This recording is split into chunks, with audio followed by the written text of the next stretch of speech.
Lorsqu'une telle soirée, on te met en dernier, tu n'as pas besoin de chercher loin, tu sais qui sont tes ennemis, les organisateurs. Je sais que vous êtes fatigués, donc je vais faire très très rapidement. Vous allez vous débarrasser de moi et puis on va aller dormir. J'aimerais commencer ma soirée en saluant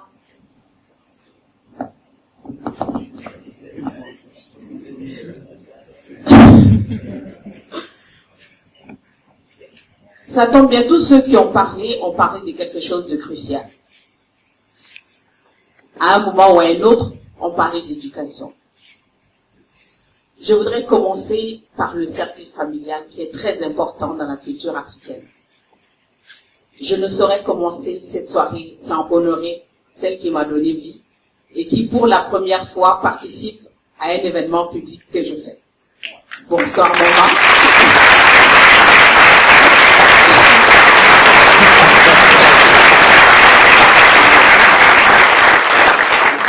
Celle qui m'a appris la répartie, le sacrifice, le travail bien fait et surtout le principe.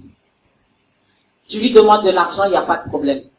Mais si tu lui demandes un prêt, elle va sortir une longue liste, mettre ton nom, ton acte de naissance, tous tes traits caractéristiques, et puis elle te fait signer. Oui, c'est une question de principe. Donc on n'a pas besoin d'apprendre le principe, elle m'a montré c'est quoi le principe. C'est ça l'éducation. Elle m'a fait m'engager pour le développement quand je n'en étais pas consciente. Quand on mangeait et qu'il restait de la nourriture dans le plat, elle le partageait en nous disant qu'en Éthiopie et au Somalie, les gens mouraient de faim. Ça, c'est des souvenirs. Et il y a ma fille, quand j'ai dit que je venais parler d'éducation, elle me dit, mais maman, c'est toi qui es responsable de mon éducation, tu viens parler d'éducation et puis tu dis qu'il ne faut pas que je sois là parce que je suis trop jeune. Bon, vous savez qui l'a éduqué. Je porte ça. Et en général, le dernier, mais pas le moindre, quand ils sont bons, on ne parle jamais d'eux. Ce soir, je veux le saluer particulièrement. Lui, c'est mon mari. Quand il est parti pour demander ma main, on lui a dit que je n'étais pas une femme à marier. Et quand je suis sortie, je tremblais au fond de moi. Je dis, oh mon Dieu, si ta propre famille donne un bâton à l'homme qui va t'épouser pour te frapper, nous savons qu'en Afrique, on n'a pas besoin de bâton pour te frapper. Là, c'est le comble. C'est comme s'il a eu dans mon regard cette peur profonde. Il me dit, en sortant, ne t'inquiète pas. Tout ce que ça me dit, c'est que désormais, je suis le seul à te défendre. Merci aussi d'être là.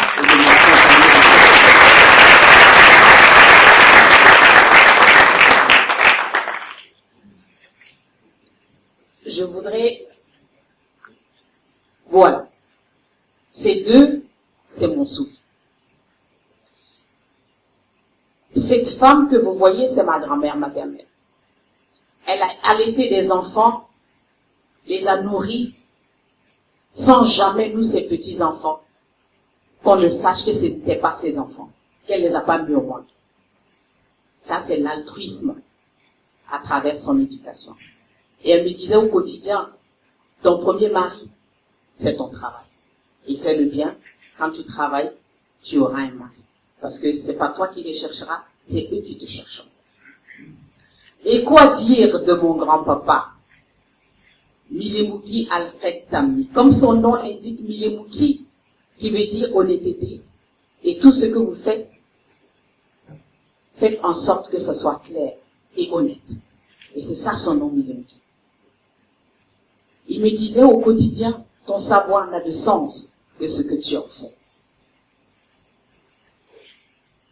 Et retiens ceci. On t'enterrera seulement avec deux choses. Ce que tu mets dans la tête et ce que tu as dans le cœur. Rassure-toi de bien les cultiver. Je me rappelle encore un beau jour en pleurant. Je rentre à la maison parce que on m'avait traité d'enfant bâtard.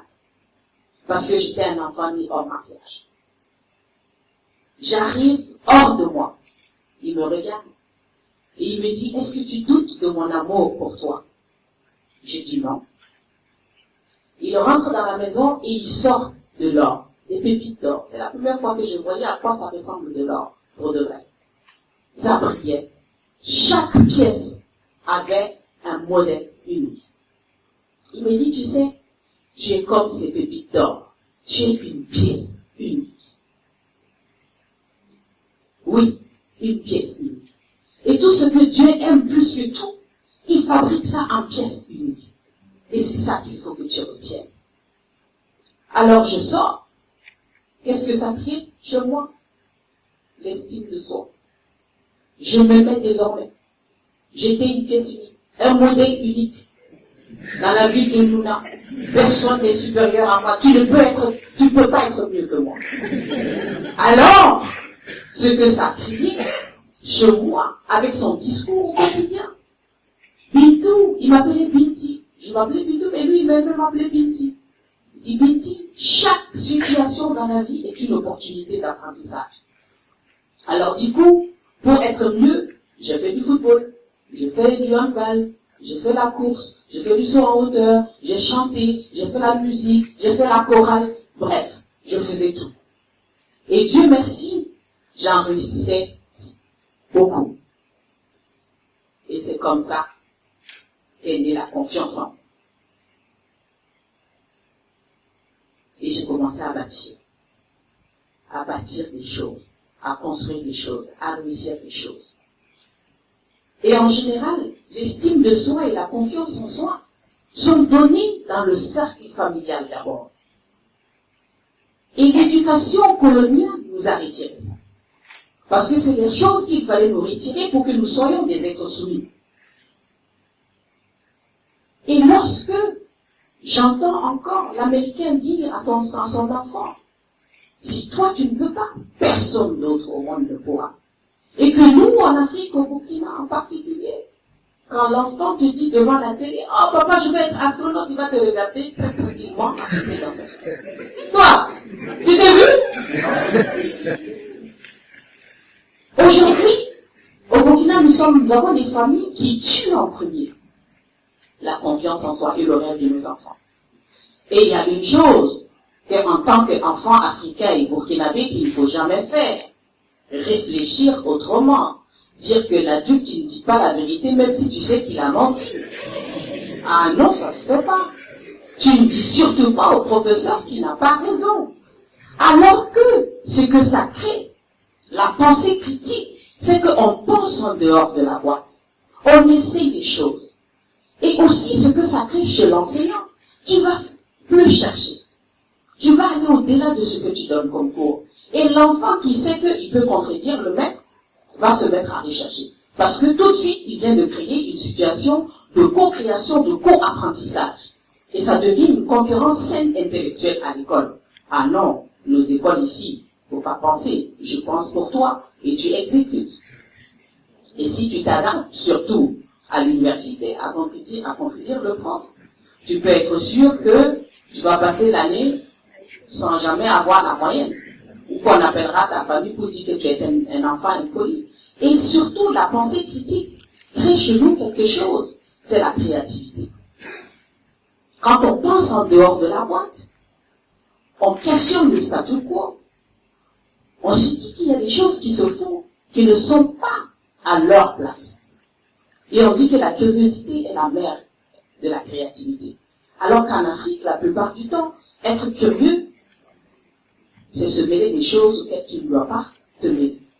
Tu es un enfant effronté qui pose trop de questions et qu'il faut taire d'une manière ou d'une autre. Et quand on crée et qu'on va au-delà de ce qu'on voit au quotidien, alors on rêve et on crée de l'espoir chez les autres. Oui, on rêve. On devrait apprendre à nos enfants à rêver grand au point que leurs rêves leur fassent peur. Un auteur disait que si tu rêves et que ton rêve ne te fait pas peur, c'est que c'est pas encore un bon rêve. Il faut que ça t'effraie et que tu sursautes et que tu commences à chercher les moyens. Et quand tu rêves et que tu donnes de l'espoir autour de toi, tu prends ta vie en main. Tu prends celle des autres en main. Alors tu construis ton leadership. Ici, vous voyez l'image des oies. J'adore les oies pour une chose. Quand les oies volent, le leader, c'est lui qui fend l'air, qui fait de la place, qui trace la route pour les autres, qui facilite la vie, qui tire les autres. Ici en Afrique, nos leaders sont assis sur les peuples. Et puis ils disent, tire, on va là-bas tirer. Mais ils ne peuvent pas bouger. Donc on ne peut pas avancer. Et les oies, l'oie qui tire, qui fend de l'air, quand il est fatigué, il va en arrière. Et une autre prend la relève. Alors, je dis chaque fois, le leadership est à la vie ce que le phare est au bateau. Sans le phare, aucun bateau n'accoste. Sans le leadership, nos vies seront toujours en arrière. Et quand on prend sa vie en main et celle de la nation en main, alors on devient patriote. Quand je dis patriote, attention, ne confondez pas patriotisme et nationalisme. Depuis l'insurrection, on est devenus tous nationalistes au Burkina Faso. Oui, on est mieux que les Ivoiriens. Ah non, non, non, vous avez vu les Maliens. Le patriote développe l'amour pour sa patrie. Et le nationaliste, la haine pour l'autre. Et c'est cette chose qu'il faudrait, contre laquelle on se bat. Et s'il y a une chose que l'école coloniale a détruite dans notre éducation, on entend d'ailleurs souvent les gens dire, oh non, c'est un enfant. Il faut le laisser vivre son enfance. Quand il va grandir, il va apprendre. Oui, dans nos sociétés traditionnelles d'avant, quand tu grandissais, tu apprenais. Mais bien sûr, parce qu'il y avait l'initiation. C'était le moment où on t'apprenait la parole donnée, l'honneur, l'amour de la patrie, les secrets, les totems, la force de l'eau, le feu et le vent. Comment tu dois mourir dignement pour ton pays. Vivre dans la dignité. Mon grand-père me disait tout le temps que tu sais, Viti, Dieu a donné les prophètes aux autres et a donné la connaissance de la mystère aux Africains.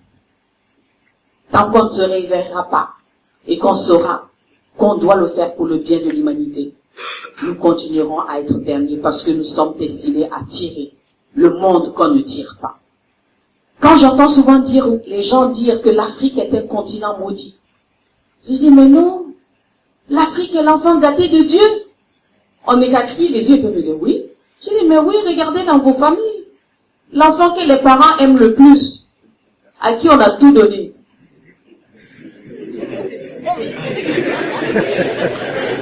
Bon, c'est pas moi qui l'ai dit, hein. C'est vous qui l'avez dit. Donc c'est ce que l'initiation était. Ça nous apprenait notre rôle, discipline, le rôle que nous devons sauver, comment nous devons être les uns pour les autres. C'est ce que l'initiation nous apprenait. Aujourd'hui, l'initiation est devenue mariage forcé et excision. Alors que c'est au-delà. C'est nettement au-delà. Tout ce que j'ai dit jusque-là, c'est ce que l'école coloniale nous a retiré. L'école coloniale, cette usine à saucisses, qui les fabrique de même taille, de même qualité. Mais c'est normal. On connaissait tous l'objectif de la colonisation. On ne va pas leur demander de nous apprendre à nous ériger contre eux. Mais sauf qu'à un moment donné, on a pris notre indépendance. Mais dans la réalité, les chaînes n'ont fait que se déplacer. De nos membres à notre cerveau, à notre cœur. Alors il faut mettre le haut là. C'est le temps pour nous de dire c'est quoi la vision pour notre éducation. De nous stopper et de nous dire c'est quoi le profil définissant Pour moi, la vision est à la vie ce que l'air à la respiration. La vision est au développement ce que l'air est à la respiration. Sans vision, il n'y a pas de développement. Mais aucune vision n'est viable sans action. Alors, l'action est le poumon de cette respiration. Ayons une vision pour notre éducation. C'est à nous, Africains, de décider qu'est-ce que nous apprenons à nos enfants. Apprenons à nos enfants à exister. Parce que quand on existe, on a une raison de vivre. On vit en se posant la question à savoir, si je meurs, qu'est-ce que je reste à l'humanité? Qu'est-ce que je laisse? Quel est l'héritage que je donne à l'humanité? C'est ce qu'on fait en apprenant à nos enfants à exister. Apprenons-leur à être des médecins et non à devenir des médecins. Être médecin, c'est se soucier de chaque vie. C'est de vivre au quotidien pour sauver des vies. Devenir médecin, c'est pour le prestige et l'argent que la médecine te donne, ou que le titre de docteur te donne. Apprenons à nos enfants l'adversité. Mon grand-père me disait tous les jours, Biti, tomber est naturel et normal, mais la décision de te lever t'appartient. Tu peux décider de te lever, te dépoussiérer, et ne jamais donner la victoire 2 fois à ton ennemi. Parce que quand ton ennemi te fait du mal, il t'a blessé. Ça, c'est sa première victoire. Mais s'il te change en quelqu'un de mauvais, ça, c'est la deuxième victoire que toi, tu lui donnes. Et ça, c'est la pire des victoires que tu peux donner à ton ennemi. Apprenons à nos enfants à voir le possible dans l'impossible. D'ailleurs, on le voit, nos jeunes aujourd'hui, quand ils commencent, dès que c'est difficile, ils disparaissent. Hein? L'entrepreneuriat. Ils aiment tous l'idée d'entreprendre, mais les défis, c'est trop compliqué. Apprenons à nos enfants la passion. La passion est à la vie. C'était l'huile, l'essence à la voiture et l'huile au moteur. Tout récemment, tout le monde était content de fêter Yakuba Sawadogo, le fou qui a arrêté le désert. Il a réussi parce qu'il était passionné. Steve Jobs, on voit ceux qui utilisent Apple se moquer de ceux qui utilisent les autres téléphones. C'est de la passion de Steve Jobs, de Bill Gates, et ainsi de suite, j'en passe. Apprenons à nos enfants à s'approprier leur éducation. La dame de Wakanda l'a dit. Apprenons à nos enfants, amenons le village à l'école. Apprenons-leur les cases Kassena, l'architecture Kassena, la mosquée de Bobo Dioulasso, les 60 ethnies du Burkina Faso, ce que c'est. Apprenons-leur à investir en leur développement personnel et en leurs rêves. Apprenons-leur à devenir des apprenants et non des finissants. Apprenons-leur à acquérir la connaissance et non les diplômes. C'est vrai qu'au Burkina, les diplômes donnent le boulot, tout le monde s'en fout de la compétence. Ouais, je sais. Mais ultimement, ceux qui seront heureux et réussiront sont ceux qui apprendront à apprendre, à investir dans leur connaissance et non à leur diplôme. Il faut s'approprier sa culture. Parce que pour moi, la culture, c'est la connaissance de soi. Et la reconnaissance en l'autre, notre autre soi à découvrir. Imaginez, dès le bas âge, à l'école, on apprend aux enfants nos 60 ethnies. On aurait très peu de faux dires sur nos différentes ethnies. Quand j'entends dire les gens dire que les Mossi sont ceux qui traitent mal leurs femmes, je dis c'est très mal connaître la vraie culture Mossé. On a l'exemple des Négas. C'est tout le contraire. Donc apprenons à apprivoiser notre culture. J'ai l'habitude de dire, et j'aime dire ça, parce que c'est ça ma culture, et c'est celle que mon grand-père m'a donnée. Je dis tout le temps, je suis une citoyenne du monde, habitant en Afrique, vivant au Burkina Faso. Celui qui veut dire le contraire, c'est son problème. Comme disait mon grand-père, Tu ne peux jamais enlever de la tête de quelqu'un ce qu'il pense de toi, mais tu peux toujours prendre de la hauteur. Ce qu'il pense lui appartient. Et enfin, soyons exemplaires. J'entends les gens dire non, c'est un enfant, il ne peut pas se comparer à nous qui sommes ses parents. Mais s'il ne se compare pas à nous, il se compare à qui?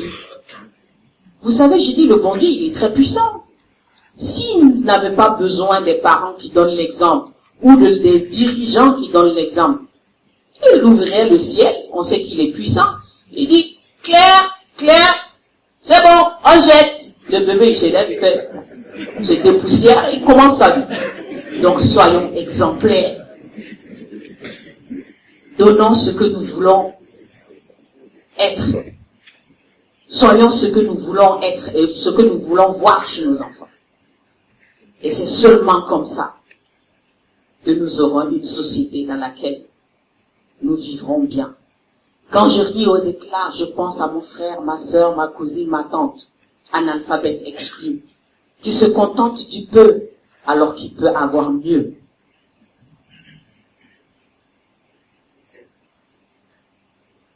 Je demanderai à chacun, au quotidien, de faire de ça sa mission. Parce que l'éducation de l'Afrique, c'est pas l'école. C'est la combinaison de l'école et de la culture. Alors, Yikré, Burkina Yikré. Vive la magie de la différence. Vive l'humanité. Je vous remercie.